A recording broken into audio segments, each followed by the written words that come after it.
About a month ago, I bought this 1997 Dodge Viper GTS, and then I haven't really driven it. I was on my giant Aston Martin road trip, and it was in the shop getting new tires and brakes and passing emissions and inspection. But now I'm back, and it's time for me to take it for my first real drive. Now, if you follow along with me, I know what you're thinking. What do you mean you haven't driven it? I bought this thing and drove it 500 miles home. But that was different for two reasons. Number one, that was all on the highway. And when you're on the highway, you're just sort of cruising at 65 miles an hour, not really doing anything fun. And number two, most importantly, when I bought it, it had these old worn tires on it. So I was kind of intimidated by it. Now I've got new tires and I'm not intimidated anymore. Well, maybe a little.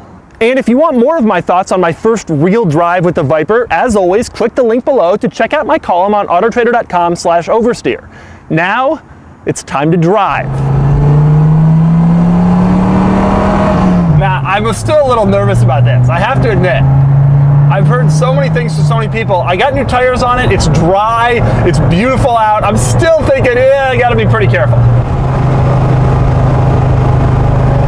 First thing, the sound is not that amazing. Automakers now go to so much trouble piping all this exhaust in and making sure everybody can hear everything. It wasn't like that back then. It was like, here's what we got. If you don't like it, you can change it. We can't do any better than this. The handling is unusual. It's not like in a lot of cars.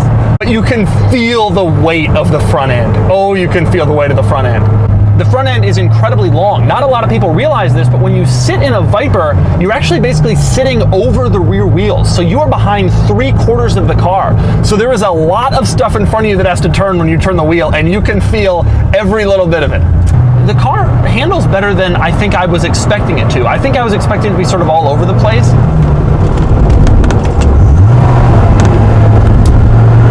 At stoplights, it just rumble. At Porsches, they don't do that. They just sit there, and you'd never know they were on. This thing, it's like a Harley. The sensation of speed in this car is really amazing.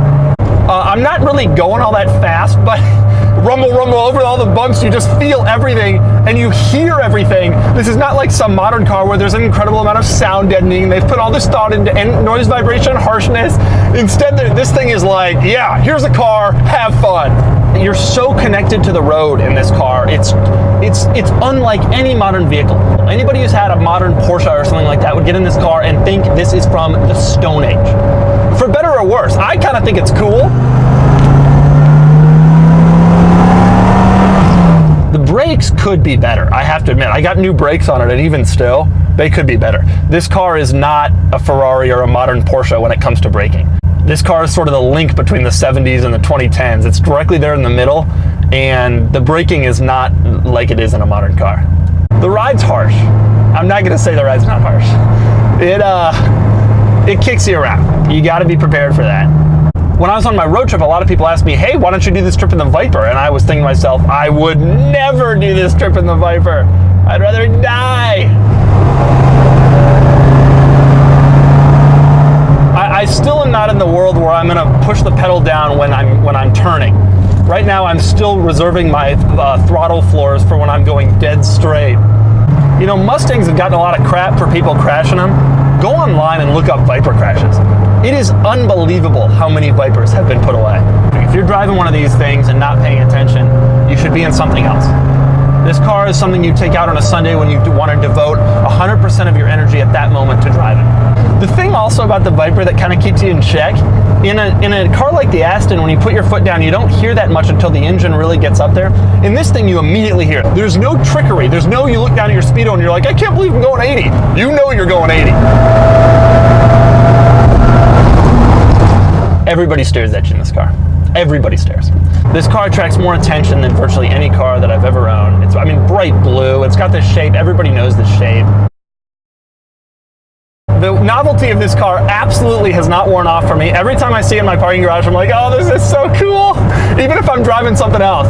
A lot of people just think most sports cars are the same, and they never really get, why do you want that sports car? You're just trying to show off. And it's like, no. Each car provides you a dramatically different driving experience. And this one really provides you a dramatically different driving experience. I have to admit, I was excited for this to be my first fun, go have fun, go crazy drive. It still intimidates me.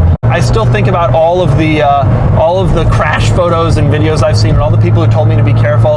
I think it's going to be a while before I'm not really feeling intimidated by this car. I wonder how long other Viper owners have gone. Aside from my long trip, this is my first tank of gas in this car, and I'm certainly not there yet.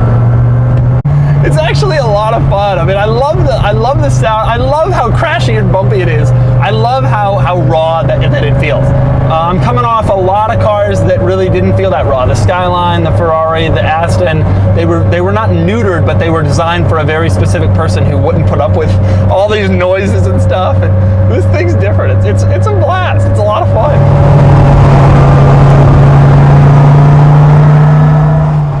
Well, that was a blast, and I'm really starting to enjoy this car. So much that I have a lot of really cool things planned for it in the upcoming weeks and months. And don't forget, the surprise mystery Doug car is still coming, and it's almost here. So get ready for a big surprise really soon.